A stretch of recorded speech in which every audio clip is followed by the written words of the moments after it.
Oh, Memphis taking on, oh, well, what a shock. Hawaii here. Memphis now 4.5-point favorite as an open anyway, 61 as an opening total. Christmas Eve, guys, for this bash. And Teddy, it was a nice Hawaii win to end the season, right? Or Wyoming there. I mean, who saw that coming? And now they're an underdog at home. What do you think here? Hawaii, can they get the job done? Back-to-back wins for Hawaii to close the season. They had that great win over Colorado State as an underdog before beating Wyoming on the road. Both of those wins, especially the first one, the Colorado State one. But for the season, Hawaii was a turnover team. You know, their defensive numbers are really rough. When you look at the aggregate numbers, they were number 111 in total defense, 126 in passing defense, 120th in third down defense. But they were tied for number 4 in the country, forcing 27 turnovers, recovered 13 fumbles, and 14 interceptions for the season. So that's what that defense lives on. Offensively, we're looking at a 2 Frosh QB, Braden Shager, I should say. Sivan Cordero, the starting quarterback, the leading rusher, Day Hunter, both entered the transfer portal late in the season before Hawaii knew they were going to be bowl eligible.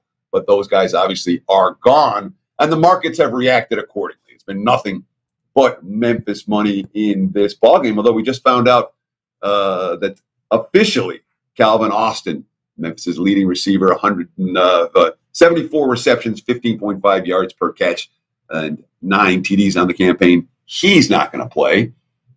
Memphis got a Frosh QB in Seth Hennigan, 3,000 yards, 25 TDs in his first year under center. And certainly when you look at this Tigers team, they had their fair share of really tough losses, close games that didn't go their way. They got the win in the finale against Tulane. And one of the things Ralph Michaels has told us over the years is you look for these 6-6 teams that get their win in the finale to become bowl eligible. They tend to be good bets. All that being said, this number is a little bit high for me, more than a little bit high, even with the concerns about how well Hawaii is going to respond to Todd Graham. I could only look at the Rainbow Warriors plus the points in this one. I think the price is too high on Memphis. All right. Pretty good and pretty profitable Hawaii, Teddy. Tony Finn, rather, as an underdog, 4-0 against the number here at this Hawaii Rainbows team. What do you think we're going to get from them? Yeah, Teddy's spot on almost everything he said. The Colorado State win was a game that I didn't even think they would win. If you look at the numbers, if you didn't watch the game and just look at the stats, sometimes stats live, this Hawaii team got beat. Yet they won. Reminds you of sometimes last year, I think, when Hawaii came to the mainland and in a game in Texas against Houston and beat Houston on the mainland in a bowl game that they probably shouldn't have won. Missing a lot of their parts. Here's the problem. They turn late in the season. They didn't turn the ball over, but they're a turnover machine. That's their issue. Memphis has a lot of question marks too. And as Teddy said, if I'm in this game, in this room, I'm probably on Hawaii, but I'm not because of the price and because of both sides having more question marks than answers from me. I'm going to watch it, though. It's going to be interesting.